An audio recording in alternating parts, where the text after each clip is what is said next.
Hello and welcome back to The Real Deal. Today we have got 3 games for you, both legged against Marseille and then Cordoba sandwiched in the middle of it. Now, since you were last here, there has been some pretty good news. Real Madrid, they have lost both of their games in between episodes, which is fantastic news for us. The bad side of that is we failed to capitalise on it, basically. We managed to beat Sporting Cajon 3-1 there. We had to rely on 89th and 95th minute winners, basically, to make sure we secured that win. Cajon, despite being bottom of the table, put up a decent fight against us because it is a rivalry and anything can happen sort of thing, but we managed to overcome them in the end. However, it was our game against Barcelona, which we lost 3-2, unfortunately. It was a very, very tight and close game. Really nothing to choose between the two sides apart from Robert Lewandowski and Luis Suarez goals, to be fair. And when you've got 2 strikers of that quality in your team, you'd think Barcelona would be doing a lot better than they actually are. So it's disappointing to lose to Barcelona, especially knowing that we could have gone joint top of the table with Real Madrid. But we do sit 3 points behind them now, which is pretty good. And of course, we still have to play them later on in the season as well. So if we win that and win it by more than 1 goal, then we have a better head-to-head record against them because they beat us earlier on in the season. So as long as we beat them by more than 1 goal, we go ahead of them if we're on level points. Still quite a big fight for 3rd, 4th, 5th and 6th and 7th actually, and maybe even 8th if you include Villarreal in there. They're only 4 points off Real San Sebastian, but it's still quite a big fight. But the fight for the title is truly just between us and Real Madrid, I've got to say. Everyone else is too far behind us. Between us and Real Madrid in the last, there's only 7 games left this season now, so it's going to be very, very tight towards the end. On to this Marseille game though, that is very, very important. Quarterfinals of the Europa League, important stuff. We think we can really win this tournament this year, and Marseille is a decent draw. Got the away leg first, which is going to be tough, but we're going to go for this attacking formation with Burke in goal. Jonathan Cano at left back because Cucurella has picked up an injury. He's out for the next week or so, which is going to be disappointing. Sanchez and Babic and Diouf make up the rest of that back line though, with Thomas Partey, Dad and Colono in the midfield. Adic on the left, who's back from his injury now. Peleas on the right, and Osmanovic is starting up front. Right then, kickoff is upon us here today. Lovely south of France, Marseille. Nice temperature, hopefully. What's the temperature? Oh, it's wet and 19 degrees. So maybe not actually that nice, but Marseille have a corner to open the game in the 2 minutes it's taken them to take the lead against us. We've had setbacks like this before, I've got to say. We've had setbacks like this before. We've got 88 minutes to get back in the game. It's fine. I'll have you know as well, actually, today, this Marseille game, it's the only game going. We're playing on a Wednesday. There's Champions League games and then this one. Obviously, the organisers seem to think that this is the Champions League quality game. Of course it is. Oviedo and Marseille, Champions League quality game. For whatever reason, it's playing on a Wednesday. I don't know why, but I'll take it because it means we get an extra day of rest before the weekend game. By the looks of things, though, the second highlight of the game now, but the stat-wise, it looks like a pretty cagey game. Nothing happening too much, although the cross from Cano there into what? How has that not gone in the back of the net there? Bounced around the area, and Cano's got another chance, actually, from this free throw-in, but throws it straight to a Marseille player, of course, but the goalkeeper's pass wasn't very good, and now Adriano Peleas has a lot of room on this right-hand side of the pitch. He's got Diouf in support, didn't go for him, tried to put the cross in, it gets blocked instead, and now Marseille have a chance to build from the back. Kalou on the ball, puts it up towards Martinez, but that's easy for Sanchez to collect, who can put it forward towards Luka Adic, who's got the skills to get past all his players, now puts it forward towards Osmanovic, which doesn't quite work, but it does fall to Colono, and he's got a chance to shoot from distance, but his shot was quite tame in the end, and unfortunately, not getting us back in the game. Now, Babic has apparently just picked up a damaged foot, but should be able to play through it. So hopefully we'll just be able to leave him on the pitch for the rest of the game. We'll monitor his condition, but hopefully he should be okay. Well, I can't tell it's been the best half, really.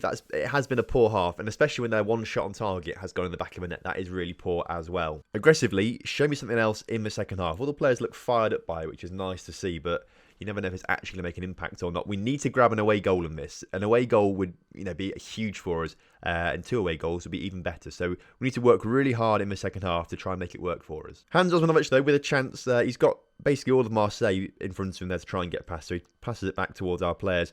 Players' ball forward, not the best there, but Hans Osmanovic, nearly got the tackle in there.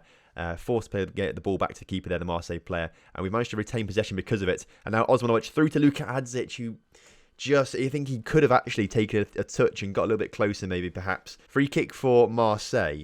They've taken it short, and this must be a routine from the training ground. It hasn't quite paid off, although the clearance does go straight to their man. And now Fernandez on the ball, out to Lato. Lato being pressured by 2 players there, leaves Borja Fernandez. That's not Borja Fernandez, just B Fernandez. I'm still thinking of our old Borja Fernandez. In fact, he might be still at the club, actually. I'm not quite sure. But Osmanovic's shot, edge of the area, was a good one, to be fair. We're coming back into it in the second half now. I'm liking what I'm seeing. Oh, there was a corner there. Did we go in from the corner? No, it didn't go in from the corner. We're going to make some changes. We're going to switch to this formation. I don't think Peleas and Adic are doing much out on the wings, and it's not working too well for us. So Nacho's going to come on as a target man on support. And then we'll leave Adzic on for now. Although, he's not played very well at all, actually. So we'll bring Harbo on for him instead, I reckon. Harbo can be an attacking midfielder on support. Colono can be more of a roaming playmaker out there. And we'll see if that gives us a better chance in this game with 30 minutes to go. Could have an immediate impact, actually, as Berkeyerza takes a free kick right after they come on. And Nacho puts the ball into Harbo, and Harbo puts it in the back of the net. The two substitutes, literally seconds after coming on the pitch, their first touches are to set up and then score a goal. Fantastic stuff. We've got that away goal that we wanted. We're back in sort of control of the game. The stats are looking a lot better. Colono's free kick now just over the bar. This is looking a lot better now. I think what we'll do is actually we'll take Babic off. I know he said he should be all right, but we will bring Vazquez on. And actually, we'll swap Sanchez. They shouldn't be defensive centre-backs. They should be centre-backs. Clearly, I've not changed that for a long time. So make them just centre-backs on defence rather than defensive centre-backs. I would take a draw in this game, actually. Away from home, I'd take a draw. Obviously, it leaves us all the work. As soon as I say that, you can almost guarantee... Oh, it's been disallowed. That's fine. It's been disallowed. We don't have to worry about that too much. As I was saying then, I would take a draw away from home. If we can draw the away legs, win the home legs, that's fine by me. Although it looks like we're not going to grab a second goal in this game. A draw is good, though. I think we have wasted chances. There's been a few chances and highlights there. We should have done a little bit better, I've got to say, putting the ball wide of the post, being a little bit sloppy in possession. But I think we're okay. You know, it's the first leg. We've got the second leg to go. We've come back into this game in the second half after being the inferior side in the first half, I've got to say. So that's really promising and nice to see. Stats in the end, very, very even, but we were slightly on the edge, maybe. So actually, we've got quite a few days of rest now between the Cordoba game. That's on a Monday for some reason. I've no idea why it was on a Wednesday, this game, but it was on a Wednesday. If you're interested in other Champions League stuff, it's Man City beating Galatasaray and United beating Real Madrid. Babic is actually out for 3 weeks, which is... I mean, that's not good. Sasa Babic is the best centre-back at the club. Very, very... I mean, he's actually gone down half a star, apparently, so that's not good, but he's still the best centre-back at the club. As per usual, we will rest the starting 11, and we'll move on to the next game. Real Madrid just about to take on Real Betis there. Hopefully, Betis will do us a favour. Real Madrid lose their third in a row. Then we can beat Cordoba, and they've actually drawn 0-0, which is huge. So, if we manage to beat Cordoba now, we're only going to be 1 point behind Real Madrid. So, we really are starting to catch up. Frustratingly, though, Jonathan Cano has just picked up a gashed leg. He's out for 3 to 8 days, which means he'll miss the Cordoba game tomorrow. Cucurella is also going to miss that game. So, it's... that could be a bit tricky. Right then, here we are for the Cordoba game. Jonathan Cano can potentially play. Can Sanchez play there? No. So I think we'll leave Cano there for that game. Cucurella should be back for the next game against Marseille, so that's okay. We can bring on Christian Romero for Babic for now. And then, other than that, do I want to make too many changes? No, I don't really want to make too many changes. I want to make sure we win this game, I've got to say. We'll bring Toussaint on for Party, and we'll bring Harbo on for Dad. And then, no, actually, we won't bring Romero on, actually. We'll have Aitor Vazquez on, rather than Romero as well, the youngster. Other than that, I actually think it's okay. Other than that, that's fine. We'll do that. I'm happy with that team and lineup. We should be able to... Cordoba should be a routine win, but... You never know with me and Football Manager. Right then, kickoff is upon us, and we're ready and raring to go against Cordoba. Now, they're sitting down in 18th, so this should be a routine win. And if we win today, we do go 1 point behind Real Madrid, which is going to be absolutely massive. This is honestly the best chance I think we're ever going to get of winning the title. Barcelona and Atletico Madrid just nowhere near it at all. Valencia are a long way off as well, 11 points off as things stand currently.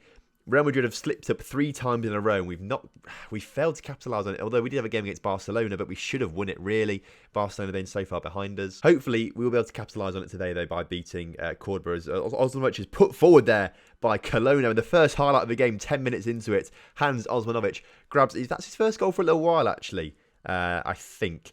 He goes through phases of scoring quite a few goals and not so many. He's becoming a little bit more inconsistent. I mean, he still scores a lot of goals, but he's just been that slightly a little bit more inconsistent this season, I think, at least. He's just put Adzic forward, and Adzic inside the area now. His shot, very, very powerful, but unfortunately straight at the keeper. Nice to see Lincoln Loco legend Chummer playing for Cordoba.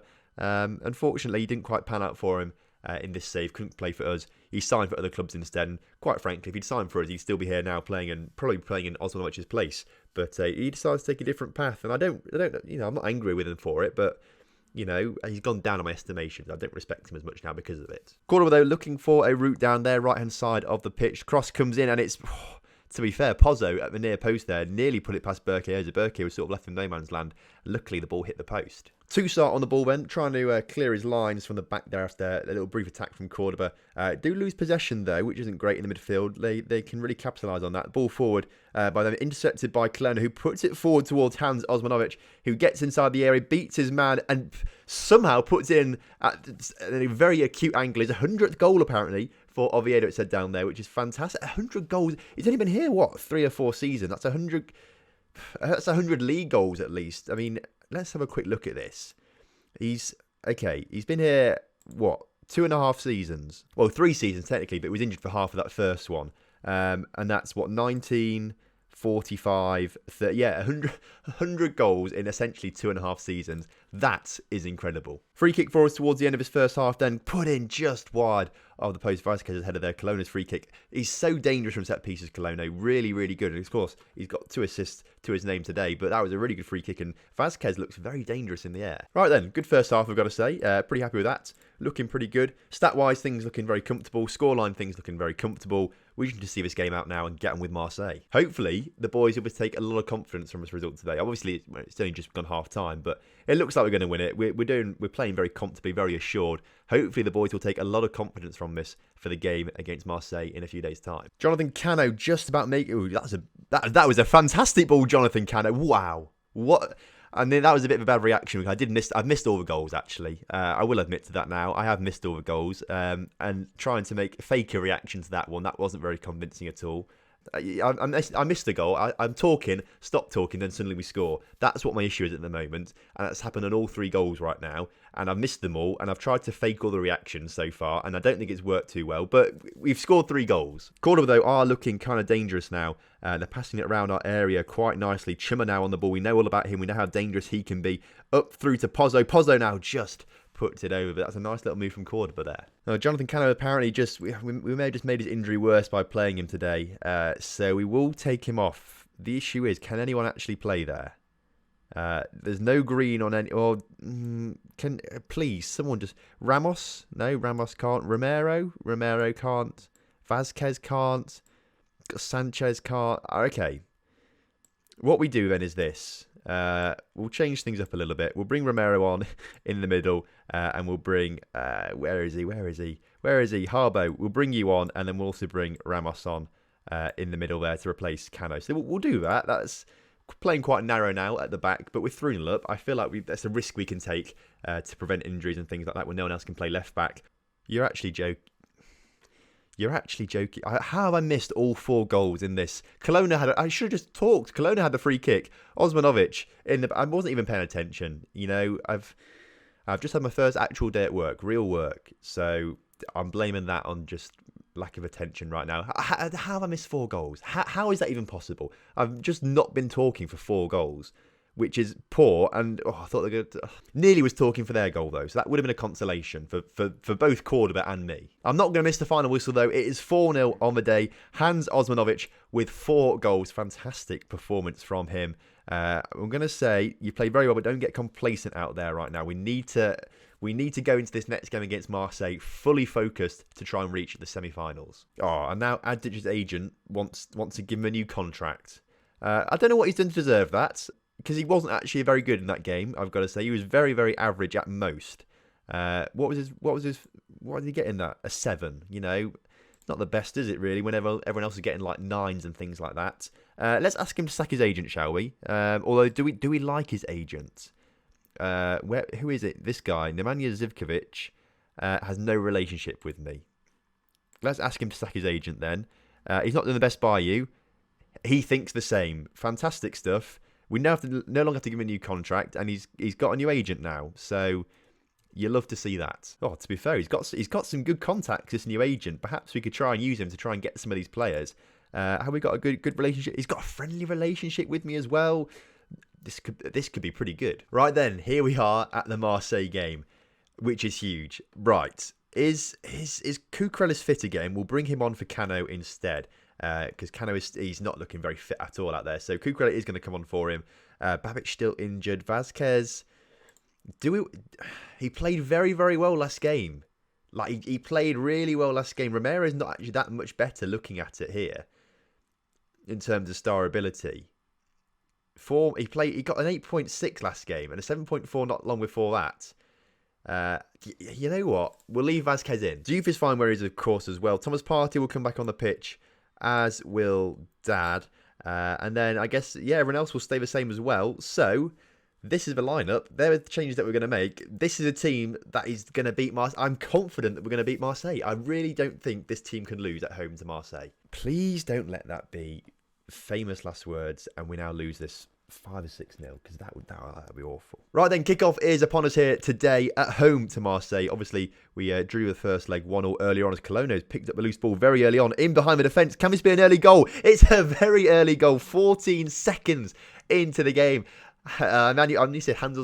Emmanuel Colonna scores the goal to make it 2-1 on aggregate, 1-0 on the night, of course. We've got that away goal, which is crucial as well, although if Marseille score one now, then it doesn't really matter too much because that rules it out, doesn't it? But a fantastic start to the game. Started that, couldn't start any better, really. Getting the ball off them after they kick off and then scoring within 14 seconds is beautiful. In case you're interested, these are the other games going on right now. Arsenal probably going to go through against Napoli after a 3-0 win away from home. Real San Sebastian also beat Crystal Palace 2-0 and Tottenham beat BS3 3-1. So you can sort of see which teams are going through. If anyone was going to have a debate about which side was going to go through, it'd be this game after the 1-1 draw. But it looks like Osmanovic is now also through. He gets goal side of his defenders, somehow gets it back to Pelaez. Pelaez somehow gets it in the back of the net. I think his first shot was rather than being caught, was blocked straight back into his path, and Pelaez makes it 2-0. And already this is looking really nice and comfortable. Of course, though, this means we have to win now. We can't draw. We could draw 0-0 and go through, but we can't draw now because if we draw 2-2, then it means Marseille go through on the away goal rule. And there's still a long way to go in this game, and we can't get too overconfident. If we remind ourselves back to the Valencia debacle, that was awful. Both shot and the Valencia debacle. Osmanovic's shot was awful, and the Valencia debacle was also awful. Corner for us now. Colonna out swinging corner into the middle, goes straight onto their heads basically of the opposition. But Adzic at the far post gets on the end of a Thomas Partey cross, and it's now 3-0. And in a very similar way to Wolfsburg, where it was kind of close in the first leg away from home, the home leg is looking really, really convincing. And it's a pleasure to watch this kind of thing. And it's also a pleasure to not miss a goal, actually. After missing 4 in the last game and having to pretend to react, these are all actual reactions. This one, I've seen them all. It's good. Well, absolutely cracking first half that. Just same again, lads. Second half, same again, please. That'd be wonderful. And that was me half saying lovely, half saying wonderful. That's why it sounded weird. Well, I've got to say, it's been a very, very quiet second half, but that is just how I like it. There's not been a single highlight, actually, in this second half. That's just how I like it, though, because it means that they couldn't possibly score a goal against us, and that's what we like to see. We are marching our way into the semi-finals of the Europa League, which is fantastic stuff. By look to things, it's going to be against either Arsenal, Real San Sebastian, or Tottenham. And if I had to choose any of those teams, I'd choose Real San Sebastian all day long, because I know that we've beaten them already this season. So I'd feel confident. I feel like Arsenal or Tottenham, that would be very, very tough. There we go. We've won that game. Fantastic stuff. Let's go and see who we've got in the draw. Man City set to make a move for Colonna in a deal that could be worth 70. What's his minimum fee release clause for Colonna? 70 million. That seems like a lot. He's on £23,000 per week, which for a 5-star player of this kind of quality, that is ridiculously low wages. And his release fee clause is 87 million. Okay. So, I mean, Jesus Christ. He's on 23 grand a week, but got an £87 million fee release clause. That is crazy. If someone wants to pay that kind of money for him, to be fair, take him, because we can buy a whole new squad with that money. Right then, so as I said, I'd like to have Real San Sebastian, but I mean, to be fair, as a football fan in general, the prospect of an Arsenal-Tottenham European final would be pretty cool, wouldn't it? But Real San Sebastian, please be us. It is us, because it's taken a long time for it to load. Thankfully, we've got Real San Sebastian. I'm a big fan of that. I think we'd really struggle against Tottenham or Arsenal, but Real San Sebastian, I think, is a team that we could beat. And I think we could beat relatively comfortably. But I don't want to get too cocky. I just think we've got the greatest chance possible with that draw of getting to the final. Right then, again, not long until that game. Next episode is going to be huge then. So we've got Vigo and Seville off camera. And then we've got the semi-finals of the Europa League. And then a massive game against Real Madrid. Whoever wins this will basically win the title, I think. Whoever wins between us and Real Madrid will win the title. So that is crazy. Right then, well, thank you very much for watching today's episode. If you've enjoyed it, make sure you do drop a like on the video and subscribe to the channel for more Football Manager action just like this. The real deal is really hotting up now. I'm so excited about it. Next episode is going to be huge. Next episode literally is going to be massive. Right, well, I'll see you tomorrow then for what is going to be possibly the best episode of the entire series.